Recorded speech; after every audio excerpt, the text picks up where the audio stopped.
With the 55th pick in the 2024 NBA Draft, the Los Angeles Lakers select Bronny James from the University of Southern California.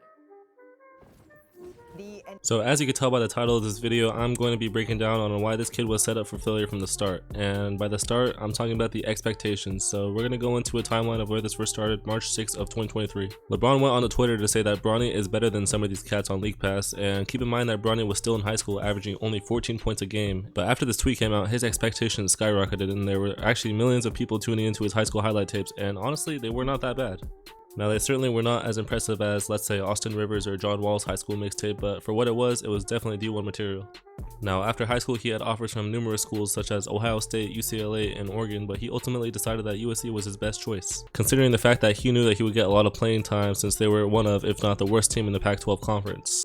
Now, it would be disingenuous if I didn't mention this, but unfortunately, in July of 2023, he suffered cardiac arrest while at a USC workout before he even played a college game, and this obviously set him back. He didn't play the first few games while recovering, but then when he finally set foot on the court, he was actually on a minute restriction, and because of this, NBA fans and media sort of gave him a pass. But then after a few months of playing, Bronny actually became the sixth man of the Trojans coming off the bench, and he actually became a starter once Isaiah Collier got injured in late January. And for 6 games, Bronny averaged 24.8 minutes in those games, and in those games he averaged a whopping 5.8 points on only 38% from the field.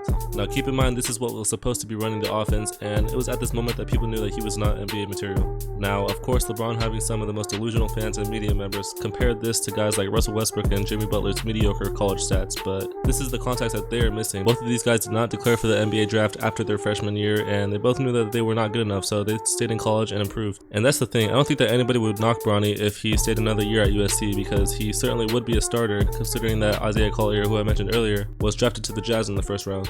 After the announcement that he was declaring for the NBA draft, of course, the NBA Combine took place, and it did not go as expected for Bronny, and it really made it obvious that despite being the 55th pick, he clearly was not ready.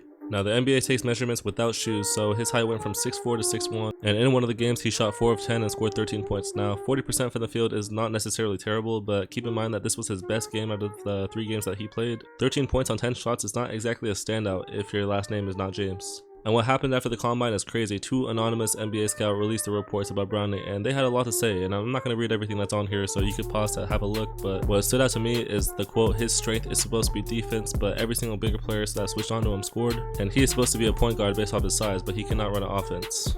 Now, that was from the scouting report, and we haven't seen him improve or change much about his game from then until the Summer League and now preseason, where not only does he have the worst box plus minus out of every single rookie so far, but he scored a whopping 2 points in 3 games. Now, I'm not saying that he won't get better, and I'm certainly not hating, but at some point we do have to call a spade a spade. Bronny is simply not an NBA player. If you want a visual representation of this, there's a YouTuber on here called Awful Coaching who is basically going through Bronny James' basketball IQ, or lack of, I should say.